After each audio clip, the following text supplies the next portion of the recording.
Hello everyone, সবার কি অবস্থা? আজকে তোমাদের সাথে শেয়ার করব যে আমি আমার রুমের এই বোরিং সাইডটাকে কিভাবে এত সুন্দর একটা লুক দিলাম।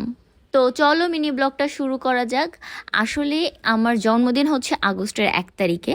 তো আমি এইবার সবাইকে বলেছি যে আমার জন্মদিনে কেউ কোনো গিফট দিও না, বরং আমাকে টাকা দিয়ে দিও, আমি আমার পছন্দ মতো গিফট কিনে নিব। কারণ সবাই দেখা যাচ্ছে এমন কিছু দেয় যেটা হয়তো বা আমার আছে বা সেটা হয়তো বা আমার প্রয়োজন হবে না। তো আমি অনেক দিন ধরে ট্রাই করতেছিলাম যে আমি আমার রুমটাকে একটু স্পেশালভাবে ডেকোরেট করব, এই জন্য সবাইকে বলেছিলাম আমাকে টাকা দিয়ে দিও, আমি আমার পছন্দ মতো জিনিস কিনে নিব।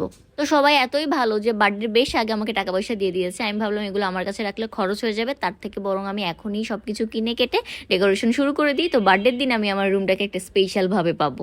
যেই ভাবা সেই কাজ, আমি চলে গিয়েছিলাম দোয়েল চত্বরে, আর ওখান থেকে আমি দুনিয়ার জিনিসপত্র কিনেছি।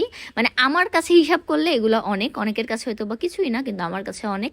যাই হোক না কেন, এদিকের এই ল্যাম্প শেডটা আমি কিনেছি, তারপরে এই সুন্দর প্ল্যান্ট রাখার জন্য এই সেটটা কিনেছি, দেন এইখান থেকে এই বাঁশের সম্পূর্ণ 3টা প্ল্যান্ট রাখার জন্য সেট কিনেছি। শো স্টপার হচ্ছে এই মিররটা, এই মিররটা আমি আমার জন্য কিনেছি। তো তোমরা যদি এগুলোর প্রাইস জানতে চাও আমাকে অবশ্যই কমেন্ট করো, আমি তোমাদেরকে পরের ভিডিওতে প্রাইস স্পেসিফিকভাবে সব বলে দিব।